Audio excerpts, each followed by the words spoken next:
আপনি আমাদের চিকিৎসকদের সুরক্ষা দিতে ব্যর্থ হন, তাহলে চিকিৎসকরা সরকারের স্বার্থ আদায় রাখতে, সরকারের জন্য কাজ করতে স্বাচ্ছন্দ্য বোধ করবে না। আজকে আমরা এখানে দাঁড়িয়েছি চিকিৎসকরা আমাদের একজন চিকিৎসক ভাইয়ের উপর আঘাতের কারণে। ডাক্তার নাসের, যিনি আমাদের ভাই, তিনি আমাদের চিকিৎসক।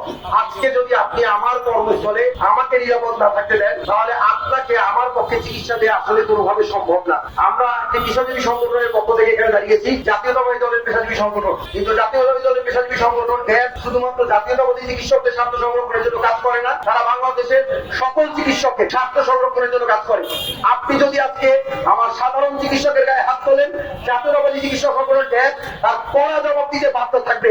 সরকারের কাছে আমাদের স্পষ্ট অবস্থান, যদি আপনি আমাদের চিকিৎসকদের সুরক্ষা দিতে ব্যর্থ হন, তাহলে চিকিৎসকরা সরকারের স্বার্থ আদায় রাখতে, সরকারের জন্য কাজ করতে স্বাচ্ছন্দ্য বোধ করবে না। আমরা চাই সরকারকে সবসময় সহযোগিতা করতে, আমরা চাই দেশের মানুষের পাশে থাকতে।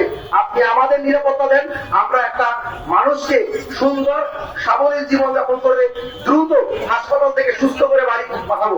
একটুর যদি ঘটনার পিছনে জানেন, যে রোগীটি মারা গিয়েছিল তিনি অত্যন্ত মুমূর্ষু ছিলেন এবং একজন কার্ডিয়াক পেশেন্ট ছিলেন। একটা জেলা হাসপাতালে একজন এমআই, অধিকাংশ জেলা হাসপাতালে এমআই পেশেন্টের কোন চিকিৎসা সম্ভব না, এবং সে সময়টুকু ওই দায়িত্বরত চিকিৎসক পাননি চিকিৎসা দেওয়ার। তিনি তার সাধ্যমতো চেষ্টা করেছেন। আপনি আমাকে সময় দেন, সুযোগ দেন, আমি আপনাকে ভালো সেবা দেব। আপনি যদি আমাকে সুযোগ না দেন, আমি আপনার জন্য কিছুই করতে পারবো না। আবার অনুরোধ জানাচ্ছি সরকারকে এর বিরুদ্ধে সর্বোচ্চ ব্যবস্থা নেওয়ার জন্য। আন্তরিকভাবে ধন্যবাদ জানাই আমার ডক্টর বাংলাদেশ ল্যাবের কেন্দ্রীয় নেতৃবৃন্দকে, যে চিকিৎসকদের পাশে দাঁড়াবার জন্য এর সময় মতো আজকের এই পদক্ষেপ গ্রহণ করার জন্য।